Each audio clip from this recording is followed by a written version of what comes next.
उसमें दुल्हन को ब्यूटी पार्लर लेकर के जा रहे हैं और अलीगढ़ में तो हद मचा दी।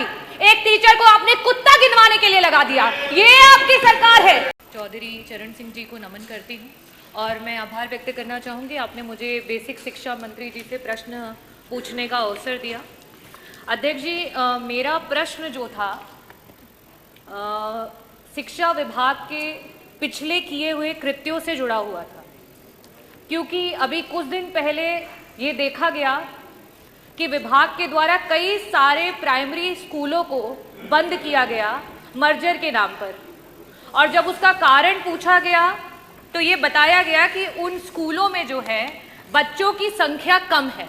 तो मेरा प्रश्न जो था मंत्री जी से ये था कि सरकार ने विगत 9 वर्षों में बच्चों की संख्या बढ़ाने के लिए क्या कोई योजना बनाई थी, और अगर कोई कार्य किया था जिससे कि प्राइमरी स्कूलों में बच्चे बढ़ सके तो उस योजना की वजह से क्या लाभ हुआ और कितने बच्चे बढ़े। अध्यक्ष जी, उत्तर जो है वो बड़ा ही निराशापूर्ण है और उत्तर ये रहा कि कोई बच्चे नहीं बढ़े हैं।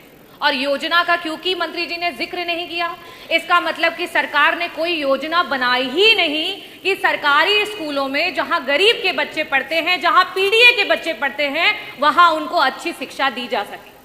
किसी भी स्कूल में अगर आप बच्चों को की संख्या को बढ़ाना चाहते हो तो वहां सर्वप्रथम सबसे जरूरी है वहां के पर्याप्त शिक्षक, वहां पे शिक्षकों की संख्या जो है वो पर्याप्त होनी चाहिए। दूसरी जो सबसे जरूरी चीज है वो है शिक्षक, और साथ ही साथ जो बच्चे वहां पढ़ रहे हैं उनकी शारीरिक और मानसिक दुरुस्ती। और लास्ट में जो मंत्री जी कायाकल्प की बात कर रहे थे, खैर वो तो काया और कल्प सभी धरातल पर देख सकते हैं, जो कि है बेसिक इंफ्रास्ट्रक्चर। खैर एक बात को, बेसिक इंफ्रास्ट्रक्चर को कॉम्प्रोमाइज भी कर सकते हैं, लेकिन जिन स्कूलों में टीचर्स ही नहीं है, जिन स्कूलों के टीचर्स प्रताड़ित हो रहे हैं, वहां पे हम कैसे चाहेंगे और कैसे पा पाएंगे कि हमारे बच्चे बढ़ रहे हैं।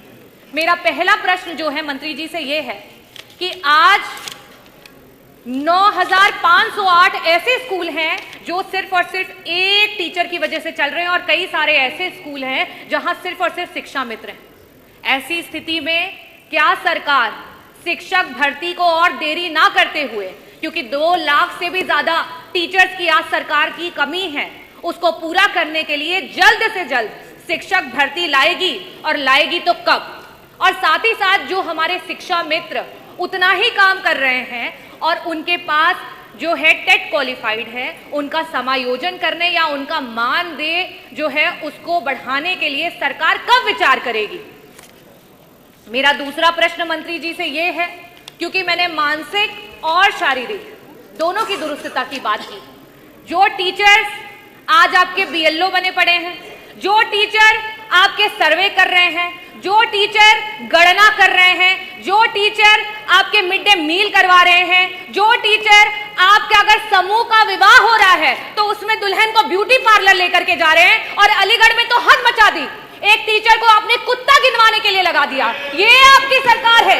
ये हम कहते हैं कि हमारा जो गुरु होता है, गुरु ब्रह्मा, गुरु विष्णु, और आपने गुरु को कहां ला करके पटक दिया। ये आपकी सरकार है। मैं ये पूछना चाहती हूं, क्या ऐसी मानसिक उत्पीड़ना के साथ आप ये कर पाएंगे कि हमारे प्राइमरी स्कूल के जो हैं बच्चे बढ़ पाए? मेरा प्रश्न आपसे ये है कि अंतर जनपदीय आज 10-10 साल से टीचर्स बैठे हुए हैं, उनके ट्रांसफर्स नहीं हो पा रहे हैं।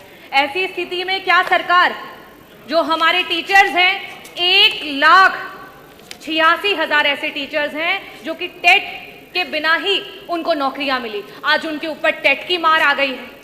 क्या सरकार उस टेट से उनको मुक्ति दिलाएगी? क्या सरकार अंतर जो आपके जनपदीय ट्रांसफर्स है उनकी बात करेगी? और जिस तरीके के व्यवहार को सरकार टीचर्स के साथ कर रही है, क्या उस पर रोक लगाएगी? और साथ ही साथ 35 टीचर और शिक्षा मित्र जो हैं वो मौत की घाट उतर गए। बीएलओ के रूप में वो काम कर रहे थे और उन्होंने आत्महत्या कर ली। इन लोगों के लिए क्या सरकार उनके परिवारों में एक सरकारी नौकरी और साथ ही साथ मुआवजा देने का काम करेगी? मैं बस इन 3 प्रश्नों के स्पष्ट उत्तर चाहूंगी कि सरकार अवश्य दे। बहुत बहुत धन्यवाद अध्यक्ष महोदय।